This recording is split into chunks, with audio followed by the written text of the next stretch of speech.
നമസ്കാരം. 24 എല്ലാ പ്രേക്ഷകർക്കും ലൈവ് ന്യൂസിലേക്ക് സ്വാഗതം. ഞാൻ ക്രിസ്റ്റീന ചെറിയാൻ. നോക്കാം വിശദമായ റിപ്പോർട്ടുകൾ. ISROയുടെ സൗര ദൗത്യമായ ആദിത്യ L1 ഇന്ന് ലക്ഷ്യസ്ഥാനത്തെത്തും. 4 മാസം നീണ്ട യാത്രയ്ക്കൊടുവിലാണ് ആദിത്യ L1 ലഗ്രാഞ്ച് പോയിന്റ് 1 എത്തുക. വൈകിട്ട് 4 മണിയോടെ എത്തുമെന്നാണ് ISRO അറിയിച്ചത്. ശ്രീഹരിക്കോട്ടയിലെ സതീഷ് ധവാൻ സ്പേസ് സെന്ററിൽ നിന്ന് 2023 സെപ്റ്റംബർ 2-നാണ് ആദിത്യ L1 വിക്ഷേപിച്ചത്. വിശദാംശങ്ങളുമായി മനേഷ് മൂർത്തി ചെന്നൈയിൽ നിന്ന് ചേരുകയാണ്. മനേഷ്, സെപ്റ്റംബറിൽ തുടങ്ങിയ ദൗത്യം അതിന്റെ അവസാന നിമിഷങ്ങളിലേക്ക് എത്തുകയാണ്. വൈകുന്നേരം 4 മണിക്കാണ് ഇത് സംഭവിക്കുക എന്ന് മനസ്സിലാക്കുന്നു. എന്താണ് വിശദാംശങ്ങൾ?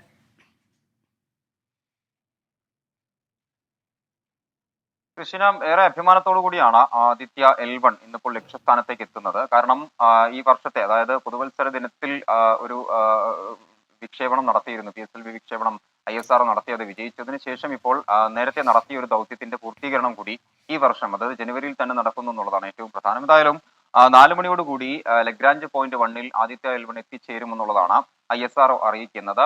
അത് അല്പസമയങ്ങൾ മാത്രമാണ് ഇനി എന്തായാലും ബാക്കിയുള്ളത്. 2-ാം തീയതി 2023 സെപ്റ്റംബർ 2-നാണ് ശ്രീഹരിക്കോട്ടയിലെ സതീഷ് ധവാൻ സ്പേസ് സെന്ററിൽ നിന്നും ഈ പറഞ്ഞ രീതിയിൽ ആദിത്യ L1-ന്റെ യാത്ര ആരംഭിക്കുന്നത്. അതിനുശേഷം 4 ഘട്ടങ്ങളിലായി ഭ്രമണപഥം ഉയർത്തുന്നു.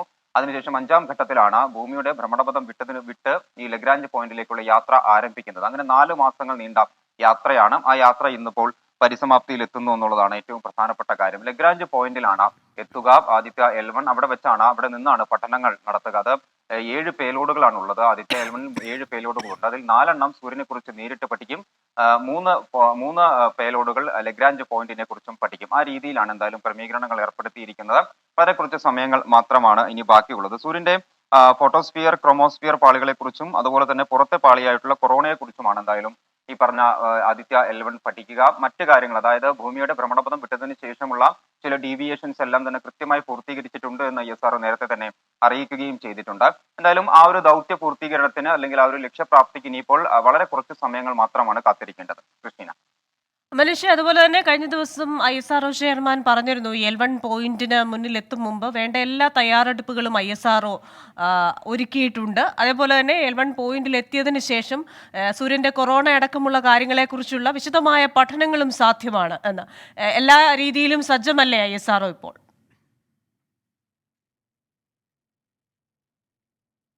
തീർച്ചയായും കൃഷ്ണ, കാരണം ഭൂമി വിട്ട് കഴിഞ്ഞ് ഏകദേശം ഒരു 3.5 മാസത്തോളമായി ഈ യാത്ര തുടങ്ങിയിട്ട്. അതിനിടയിലൊക്കെ പല ഡീവിയേഷൻസും പല കാര്യങ്ങളും പല കറക്ഷനും എല്ലാം ഇതിന്റെ പാതയിൽ, ഈ ആദിത്യ L1-ന്റെ പാതയിൽ നടത്തേണ്ടതുണ്ടായിരുന്നു. അതെല്ലാം വളരെ കൃത്യമായി തന്നെ ISRO നടത്തിയിട്ടുണ്ട് എന്നാണ് ഇപ്പോൾ ISROയും അറിയിക്കുന്നത്. അതുപോലെ തന്നെ അല്പസമയം ഇന്നലെ കഴിഞ്ഞ ദിവസങ്ങളിൽ ചെയർമാൻ S സോമനാഥും പറഞ്ഞത് അതേ കാര്യം തന്നെയാണ്. എന്തായാലും ആദിത്യ L1-ന്റെ ഒരു പരാജയം, അല്ലെങ്കിൽ അത് ലക്ഷ്യപ്രാപ്തിയിൽ എത്താതിരിക്കുക എന്നത് ഒരിക്കലും ISROക്ക് ചിന്തിക്കാൻ പോലും പറ്റാത്ത കാര്യമാണ്. കാരണം അത്ര കൃത്യമായി തന്നെയാണ് കാര്യങ്ങൾ, ഇതുവരെ നടന്ന കാര്യങ്ങളെല്ലാം തന്നെ വളരെ ക്രിസ്റ്റൽ ക്ലിയർ ആയി നേരത്തെ പ്ലാൻ ചെയ്തതുപോലെ തന്നെയാണ് ആദിത്യയുടെ ഓരോ രാത്രിയിലെ ഓരോ ഘട്ടങ്ങളും എന്തായാലും സംഭവിച്ചിരിക്കുന്നത്. അത് ഇനിയിപ്പോൾ 4 മണിയോട് കൂടി അത് ലഗ്രാഞ്ച് പോയിന്റിൽ എത്തുന്നു എന്നുള്ളതാണ് ഏറ്റവും പ്രധാനപ്പെട്ട കാര്യം. ഭൂമിയിൽ നിന്ന് ഏകദേശം 15 ലക്ഷം കിലോമീറ്റർ അകലെയാണ് ഈ ലഗ്രാഞ്ച് പോയിന്റ്. ഈ ലഗ്രാഞ്ച് പോയിന്റിന്റെ ഒരു പ്രത്യേകത എന്ന് പറയുന്നത് ഭൂമിയുടെയും അതുപോലെ തന്നെ സൂര്യന്റെയും ഗുരുത്വാകർഷണ ബലം സമമാകുന്ന ഒരു മേഖലയാണ്. ആ പോയിന്റ് തിരഞ്ഞെടുക്കാനുള്ള ഏറ്റവും പ്രധാനപ്പെട്ട ഒരു കാരണവും അത് തന്നെയാണ്. അവിടെ ആകുമ്പോൾ വളരെ കൃത്യമായി നേരിട്ട് തന്നെ സൂര്യനെ കുറിച്ച് പഠിക്കാനുള്ള ഒരു സാധ്യത ആ പോയിന്റിലുണ്ട്. ആ പോയിന്റിനെ കുറിച്ചുള്ള പഠനം കൂടി ഈ ആദിത്യ L1-ന്റെ ഭാഗമായി ഉണ്ട് എന്നുള്ളതാണ് മറ്റൊരു പ്രധാനപ്പെട്ട കാര്യം. കാരണം വരും സൗര ദൗത്യങ്ങൾക്ക് ആ പോയിന്റിനെ കുറിച്ചുള്ള പഠനം കൂടി കുറച്ചുകൂടി ആധികാരികമായുള്ള പഠനം വരുമ്പോൾ അടുത്ത ഘട്ടങ്ങളിലേക്ക് കുറച്ചുകൂടി സഹായകരമാകുമെന്ന് ISRO കരുതുന്നു. 5 വർഷവും 2 മാസവുമാണ് ഈ പഠനത്തിന്റെ ഒരു കാലാവധി, ആദിത്യ L1-ന്റെ പഠനത്തിന്റെ കാലാവധി എന്ന് പറയുന്നത്. നേരത്തെ സൂചിപ്പിച്ചതുപോലെ 4 പേലോഡുകളുണ്ട്. അതിൽ 3 എണ്ണം ഈ പറഞ്ഞ പോയിന്റിനെ കുറിച്ച്, ലഗ്രാഞ്ച് പോയിന്റ് 1-നെ കുറിച്ച് മാത്രം പഠിക്കും. ബാക്കി 4 എണ്ണം സൂര്യന്റെ അന്തരീക്ഷത്തെ കുറിച്ചും അതുപോലെ തന്നെ പുറംപാളിയെ കുറിച്ചും ഒക്കെ പഠിക്കുമെന്നുള്ളതാണ്. എല്ലാ ക്രമീകരണങ്ങളും ഇതുമായി ബന്ധപ്പെട്ട സാങ്കേതിക പ്രവർത്തനങ്ങളെല്ലാം തന്നെ പൂർത്തീകരിച്ചു എന്നുള്ളതാണ് ISRO അറിയിക്കുന്നത്. ഇനിയിപ്പോൾ വളരെ കുറച്ച് സമയം മാത്രമാണ് അതിന്റെ ഒരു ഫലപ്രാപ്തിയിൽ എത്താനായി നമുക്ക് കാത്തിരിക്കേണ്ടത്. കാരണം 4 മാസം നീണ്ട ഒരു കാത്തിരിപ്പാണ്. ആ കാത്തിരിപ്പാണ് ഇപ്പോൾ അറുതിയിലേക്ക് എത്തുന്നത്, അല്ലെങ്കിൽ ലക്ഷ്യപ്രാപ്തിയിലേക്ക് എത്തുന്നത്. കൃഷ്ണ. മനുഷ്യ, അതുപോലെ തന്നെ ഒരു സൗര ദൗത്യം എന്ന് വിളിക്കുമ്പോഴും ഇത് സൂര്യനിൽ ഇറങ്ങുകയല്ല, പകരം ഈ ഭൂമിയിൽ നിന്ന് 15 ലക്ഷം കിലോമീറ്റർ അകലെയുള്ള ഈ ഫസ്റ്റ് ലഗ്രാഞ്ച് പോയിന്റ് L1 എന്ന് പറയുന്ന ആ പോയിന്റിനെ ചുറ്റി കിട്ടുന്ന കാര്യങ്ങൾ പഠിക്കുക, അങ്ങനെയല്ലേ ഈ ദൗത്യം? രണ്ട് മൂന്ന് കാര്യങ്ങളാണ് ക്രിസ്റ്റ്യൻ അതുമായി ബന്ധപ്പെട്ട്. അതായത് ഒന്ന്, സൂര്യനെ നേരിട്ട് പഠിക്കാനുള്ള ഏറ്റവും നല്ല പോയിന്റ് എന്ന് പറയുന്നത് ഈ ലഗ്രാഞ്ച് 1 എന്ന് പറയുന്ന പോയിന്റ് ആണ്. അവിടെ നിന്നാൽ ഇടതടവില്ലാതെ, അതായത് മറ്റ് ഗ്രഹങ്ങളുടെ ഒന്നും മറയില്ലാതെ കൃത്യമായി തന്നെ സൂര്യനെ കുറിച്ച് പഠിക്കാൻ സാധിക്കും. സൂര്യന്റെ എല്ലാ ഭാഗങ്ങളെക്കുറിച്ചും വളരെ കൃത്യമായി തന്നെ ഈ പറഞ്ഞ പുറംപാളിയെക്കുറിച്ചും ഉള്ളിലുള്ള കാര്യങ്ങളെക്കുറിച്ചും എല്ലാം കൃത്യമായി തന്നെ പഠിക്കാൻ സാധിക്കും എന്നുള്ളതാണ് ഏറ്റവും പ്രധാനപ്പെട്ട ഒരു കാര്യം. മറ്റൊന്ന് ഈ ലഗ്രാഞ്ച് പോയിന്റ് ആണ്. അത് ഭൂമിയുടെയും സൂര്യന്റെയും ഗുരുത്വാകർഷണ ബലം സമമാകുന്ന ഒരു മേഖലയാണ് ഈ ലഗ്രാഞ്ച് പോയിന്റ് 1 എന്ന് പറയുന്നത്. അവിടെയാകുമ്പോൾ വളരെ കൃത്യമായി തന്നെ പഠനങ്ങൾ നടത്താൻ സാധിക്കും എന്നുള്ളതാണ് ISROയുടെ ഒരു കണ്ടെത്തൽ. ആ രണ്ട് രീതിയിലാണ് ഈ പോയിന്റിൽ നിന്നുകൊണ്ടുള്ള പഠനത്തിന് ഇത്രയേറെ പ്രാധാന്യം ഉണ്ടാകുന്നതും അതുകൊണ്ട് തന്നെയാണ്. കാരണം അത്രയധികം ദൂരമാണ് സഞ്ചരിക്കുന്നത്. ഭൂമിയിൽ നിന്ന് 15 ലക്ഷം കിലോമീറ്റർ ആണ് നിലവിൽ ഈ ആദിത്യ L1 സഞ്ചരിച്ചിരിക്കുന്നത്. അത് ഭൂമിയുടെ ഭ്രമണപഥം വിട്ട് 4 മാസങ്ങളോളം നീണ്ട 3.5 മാസത്തോളം നീണ്ട ഒരു യാത്ര. ആ യാത്രയ്ക്ക് ശേഷമാണ് ഇപ്പോൾ അവിടെ എത്തുന്നത്. അപ്പോൾ ആ പോയിന്റിന് വളരെ പ്രാധാന്യമുണ്ട്.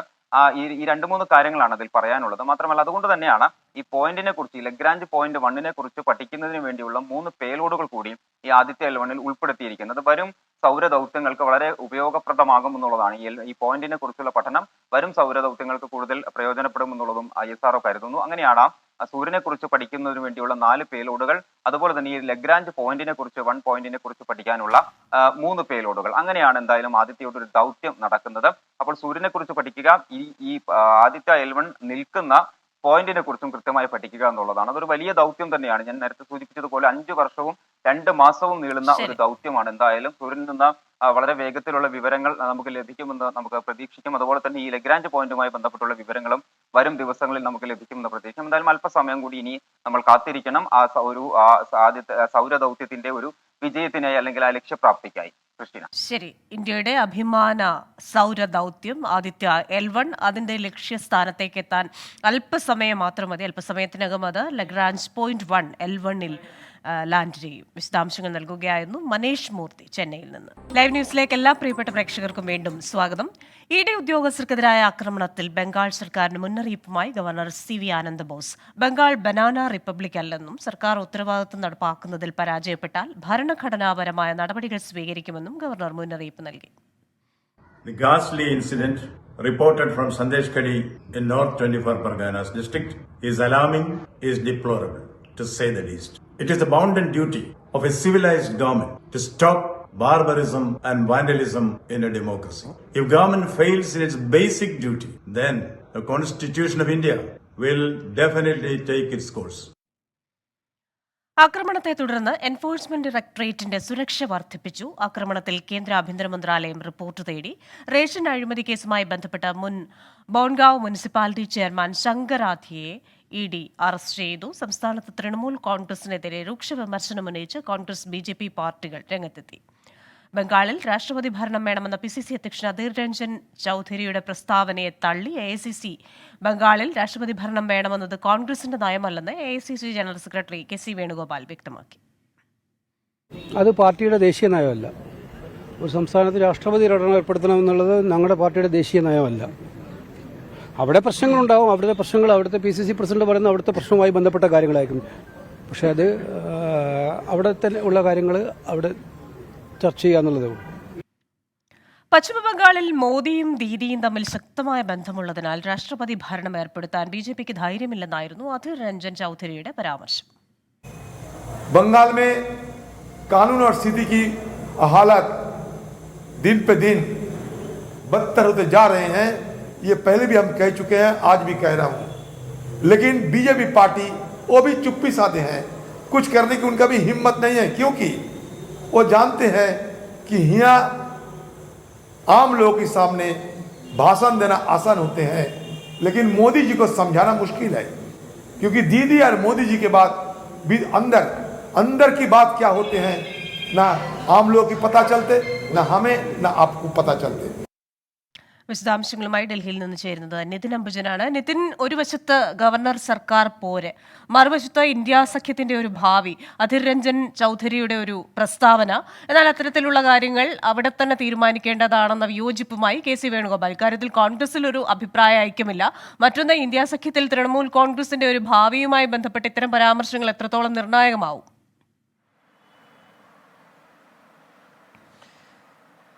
ക്രിസ്റ്റിന, മുൻപും ഇത്തരത്തിൽ ബംഗാൾ സർക്കാരിനെതിരെ കോൺഗ്രസ് ദേശീയ നേതൃത്വം നിലപാട് മയപ്പെടുത്തുമ്പോഴും സംസ്ഥാന ഘടകം എപ്പോഴും കടന്നാക്രമിക്കാറുണ്ട്. അത് മുൻപും പല വിഷയങ്ങളിൽ ED അടക്കമുള്ള അന്വേഷണ ഘട്ടത്തിലടക്കം അത് നമ്മൾ കണ്ടതാണ്. അപ്പോഴും കോൺഗ്രസ് ദേശീയ നേതൃത്വം പലപ്പോഴും നിലപാട് മയപ്പെടുത്തിയാറ് ബംഗാൾ സർക്കാരിനെതിരെ പ്രതികരിക്കാറ്. ഇന്നിപ്പോൾ ദേശീയ നേതൃത്വം സംസ്ഥാനത്ത് രാഷ്ട്രപതി ഭരണം വേണമെന്നത് കോൺഗ്രസിന്റെ നയമല്ല എന്നാണ് നിലപാട് ഇപ്പോൾ KC വേണുഗോപാൽ അറിയിച്ചിരിക്കുന്നത്. അതേസമയം തന്നെ മോദിയും ദീദിയും തമ്മിലുള്ള ഒരു ബന്ധത്തിന്റെ അടിസ്ഥാനത്തിലാണ് രാഷ്ട്രപതി ഭരണം പ്രഖ്യാപിക്കാത്തതെന്ന വിമർശനം സംസ്ഥാന ഘടകം ഉന്നയിക്കുന്നു. എന്തായാലും ഇപ്പോൾ ഇന്ത്യ സഖ്യത്തിന്റെ ചർച്ചകളടക്കം നടക്കുന്ന ഒരു പശ്ചാത്തലത്തിൽ, സീറ്റ് വിഭജനടക്കമുള്ള കാര്യങ്ങൾ ചർച്ചകൾ നടക്കുന്ന ഒരു പശ്ചാത്തലത്തിൽ കൂടിയാണ് കോൺഗ്രസ് ദേശീയ നേതൃത്വം ഈ വിഷയത്തിൽ നിലപാട് മയപ്പെടുത്തിക്കൊണ്ട് ഇപ്പോൾ പ്രതികരിച്ചിരിക്കുന്നത്. എന്തായാലും കോൺഗ്രസിന്റെ ഒരു ദേശീയ നയമല്ല സംസ്ഥാനത്ത് രാഷ്ട്രപതി ഭരണം വരുത്തുക എന്നത്. പക്ഷേ അതാത് സംസ്ഥാനങ്ങളിലെ സാഹചര്യം അനുസരിച്ചുകൊണ്ടാണ് PCCകൾ പ്രതികരിക്കുക എന്നാണ് ഇപ്പോൾ KC വേണുഗോപാൽ പ്രതികരിച്ചിരിക്കുന്നത്. ഇതൊരു രാഷ്ട്രീയ വിഷയമായി തന്നെ ഇതിനെ തന്നെ ഉയർന്നിട്ടുണ്ട്. കാരണം ED ഉദ്യോഗസ്ഥർ ആക്രമിക്കപ്പെടുന്നത് ഒരു പക്ഷേ മുൻപും തന്നെ നമ്മൾ കണ്ടിട്ടില്ല. പക്ഷേ CBI ഉൾപ്പെടെയുള്ള ഉദ്യോഗസ്ഥരടക്കം നേരത്തെയും ബംഗാളിൽ ഇത്തരത്തിൽ ആക്രമിക്കപ്പെട്ടിരുന്നു. അപ്പോഴും മമതാ ബാനർജിക്കെതിരെ കടന്നാക്രമിച്ചുകൊണ്ടാണ് BJPയും കോൺഗ്രസ് അടക്കം പ്രതികരിച്ചത്. ഏറ്റവും ഒടുവിലായി ED ഉദ്യോഗസ്ഥർ ആക്രമിക്കപ്പെട്ട സംഭവത്തിലും സമാന തന്നെയാണ് പ്രതികരണം. കേന്ദ്രം അന്വേഷണം ഏറ്റെടുക്കണം, അതോടൊപ്പം തന്നെ രാഷ്ട്രപതി ഭരണം ഏർപ്പെടുത്തണമെന്ന പ്രതികരണം കോൺഗ്രസ് നേതാക്കൾ ഉൾപ്പെടെ നടത്തുമ്പോൾ ദേശീയ നേതൃത്വം ആ ഒരു നിലപാടിലും അല്പം അകലുകയാണ്. ഇത് ഒരുപക്ഷെ സീറ്റ് വിഭജനവുമായി ബന്ധപ്പെട്ട ചർച്ചകളിലേക്ക് കടക്കാൻ പോകുന്ന ഒരു പശ്ചാത്തലത്തിൽ കൂടിയാണ് കോൺഗ്രസ് ദേശീയ നേതൃത്വം മമതാ ബാനർജിയെ കടന്നാക്രമിക്കാതുള്ള ഒരു പ്രതികരണം സ്വീകരിച്ചിരിക്കുന്നത്. എന്തായാലും വരും ദിവസങ്ങളിൽ ഒരു രാഷ്ട്രീയ ആയുധമായി തന്നെ, രാഷ്ട്രീയ വിഷയമായി തന്നെ സംസ്ഥാനത്ത് ഉയരുമെന്ന കാര്യത്തിൽ തർക്കമില്ല. അതോടൊപ്പം തന്നെ ഗവർണറും ശക്തമായ ഒരു മുന്നറിയിപ്പാണ് സംസ്ഥാന സർക്കാരിനെതിരെ നൽകിയിരിക്കുന്നത്. ഭരണഘടനാപരമായ ഉത്തരവാദിത്തം നിറവേറ്റുമെന്നാണ് ഗവർണർ ആനന്ദ ബോസ് നൽകിയ മുന്നറിയിപ്പ്. ഈ ഒരു പശ്ചാത്തലത്തിൽ എന്താണ് വരും ദിവസങ്ങളിൽ ബംഗാൾ രാഷ്ട്രീയം എങ്ങോട്ട് പോകുമെന്നത് ഏറെ നിർണായകമാണ്. ക്രിസ്റ്റീന. ശരി, ഡൽഹിയിൽ നിന്ന് വിശദാംശങ്ങൾ നൽകുകയായിരുന്നു നിതിൻ അംബുജൻ.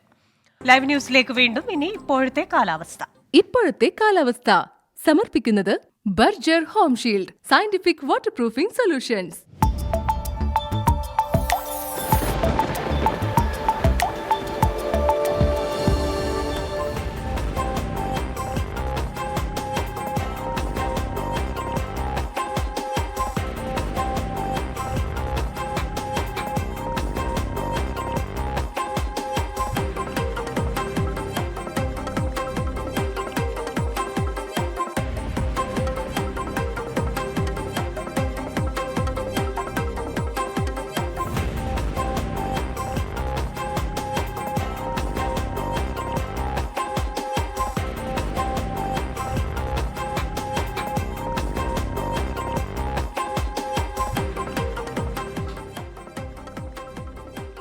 അസോസിയേറ്റ് പ്രൊഫസറായി പ്രിയ വർഗീസിനെ നിയമിച്ചത് ചട്ടവിരുദ്ധമല്ലെന്ന് കണ്ണൂർ സർവകലാശാല. സുപ്രീം കോടതിയിൽ നൽകിയ സത്യവാങ്മൂലത്തിലാണ് സർവകലാശാല ഇക്കാര്യം വ്യക്തമാക്കിയത്. നിയമനത്തിൽ UGC മാനദണ്ഡങ്ങളെല്ലാം പാലിച്ചിട്ടുണ്ടെന്നും സത്യവാങ്മൂലത്തിൽ പറയുന്നു. വിശദാംശങ്ങളുമായി ആർ രാധാകൃഷ്ണൻ ചേരുകയാണ് ഡൽഹിയിൽ നിന്ന്. ആർക്കെ, എന്താണ് കണ്ണൂർ സർവകലാശാല കോടതിയിൽ ഇന്ന് അറിയിച്ച നിലപാട്? കോടതി ഇതെങ്ങനെയായിരിക്കും കാണുക?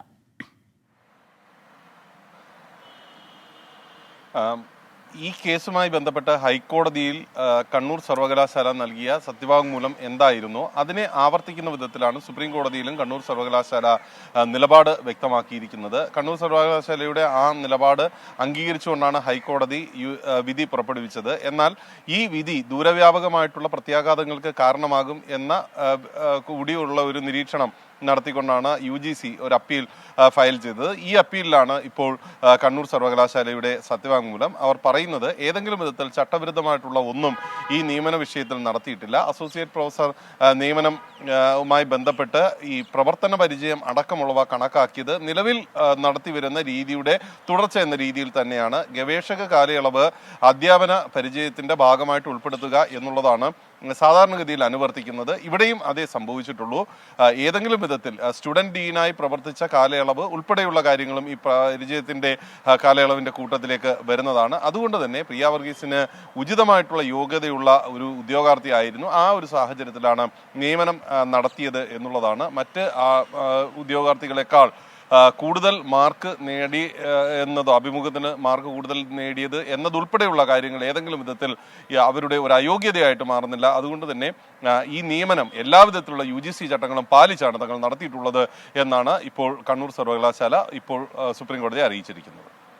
ശരി, പ്രിയ വർഗീസിന്റെ നിയമനത്തിൽ യാതൊരു തരത്തിലുള്ള മാനദണ്ഡങ്ങളും ലംഘിച്ചിട്ടില്ല, എല്ലാ ചട്ടങ്ങളും പാലിച്ചു തന്നെയാണ് നിയമനം നടത്തിയതെന്നാണ് കണ്ണൂർ സർവകലാശാല ഇന്ന് കോടതിയിൽ സത്യവാങ്മൂലത്തിൽ അറിയിച്ചത്. മറ്റൊരു വാർത്തയിലേക്ക്.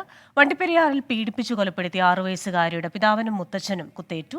ഇരുവരെയും ആക്രമിച്ചത് കേസിൽ കോടതി വെറുതെ വിട്ട അർജുന്റെ പിതൃ സഹോദരൻ പാൽരാജാണ്.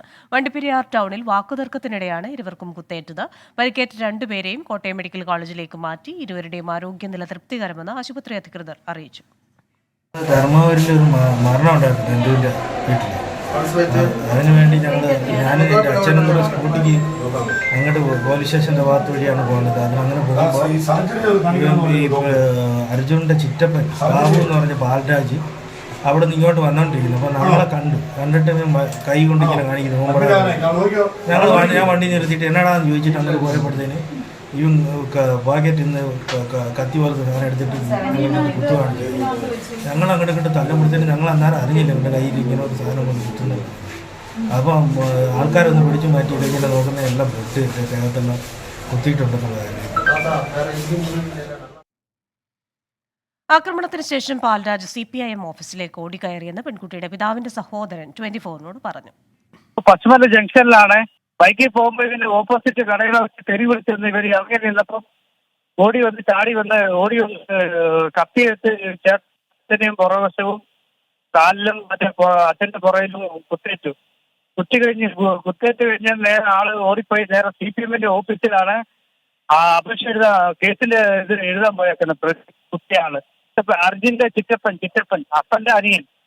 കാലിൽ പരിക്കേറ്റിട്ടുണ്ട്, 2 തുടയിലും പിന്നെ മുതുകിന്റെ പുറവശം ഹൈറ്റിലും ഒരു പോറലായിട്ടുണ്ട്. ആക്രമണം നടത്തിയ പാൽരാജിനെ പോലീസ് കസ്റ്റഡിയിലെടുത്തു. വിശദാംശങ്ങളുമായി വിഷ്ണു സുരേഷാണ് ചേരുന്നത് ഇടുക്കിയിൽ നിന്ന്. വിഷ്ണു, പാൽരാജ് ഇപ്പോൾ കസ്റ്റഡിയിലാണ്. കൂടുതൽ വിവരങ്ങൾ ലഭ്യമായിട്ടുണ്ടോ? കൃഷ്ണ, പാൽരാജിനെ പീരുമേട് താലൂക്ക് ആശുപത്രിയിൽ നിന്നാണ് പോലീസ് കസ്റ്റഡിയിലെടുത്തത്. ഈ കുത്തിപ്പരിക്കേൽപ്പിച്ച ശേഷം ഓടി രക്ഷപ്പെടുകയും പിന്നീട് താലൂക്ക് ആശുപത്രിയിൽ ചെല്ലുകയായിരുന്നു. അവിടെ വെച്ച് പോലീസ് പിടികൂടുകയായിരുന്നു. ഇയാളുടെ മൊഴി ഉൾപ്പെടെ രേഖപ്പെടുത്തണം. ഈ കുത്തേറ്റവരുടെ മൊഴി രേഖപ്പെടുത്താൻ പോലീസ് സംഘം കോട്ടയം മെഡിക്കൽ കോളേജിലേക്ക് തിരികുകയും ചെയ്തിട്ടുണ്ട്. അതിദാരുണമായ സംഭവം ഇന്ന് രാവിലെ 10 മണിയോടുകൂടി പശ്ചിമല ജംഗ്ഷനിലാണ് ഈ പെൺകുട്ടിയുടെ പിതാവിനും മുത്തച്ഛനും കുത്തേറ്റത്. ഈ കുത്തിയത് കുറ്റമുക്തനാക്കപ്പെട്ട അർജുന്റെ പിതൃ സഹോദരനാണെന്നുള്ള ഏറ്റവും പ്രധാനപ്പെട്ട കാര്യമാണ്. കഴിഞ്ഞ ദിവസം കുടുംബം മുഖ്യമന്ത്രിയെ കണ്ട് ഈ കേസിൽ നീതി ഉറപ്പാക്കണം എന്ന് ആവശ്യപ്പെട്ടിരുന്നു. അതോടൊപ്പം ഇവരുടെ കേസ് ഹൈക്കോടതി ഫയൽ സ്വീകരിക്കുകയും ചെയ്തിരുന്നു. കേസ് വീണ്ടും ശക്തമായി വരുന്നതിനിടയിലാണ് ഇത്തരത്തിലൊരു ആക്രമണം കുടുംബത്തിന് നേരെ ഉണ്ടായത് എന്നുള്ള ഒരു സുപ്രധാനമായ കാര്യമാണ്. ഏതെങ്കിലും തരത്തിലുള്ള മുൻ ധാരണകളോ അല്ലെങ്കിൽ മുൻ ആസൂത്രണമോ ഇതിൽ നടന്നിട്ടുണ്ടോ എന്ന് പോലീസ് വിശദമായി പരിശോധിച്ചു വരികയാണ്. ക്രിസ്റ്റീന. ശരി, വിഷ്ണു സുരേഷാണ് ഇടുക്കിയിൽ നിന്ന് വിശദാംശങ്ങൾ നൽകിയത്. ഈ ബുള്ളറ്റിൻ ഇവിടെ പൂർണ്ണമാവുകയാണ്.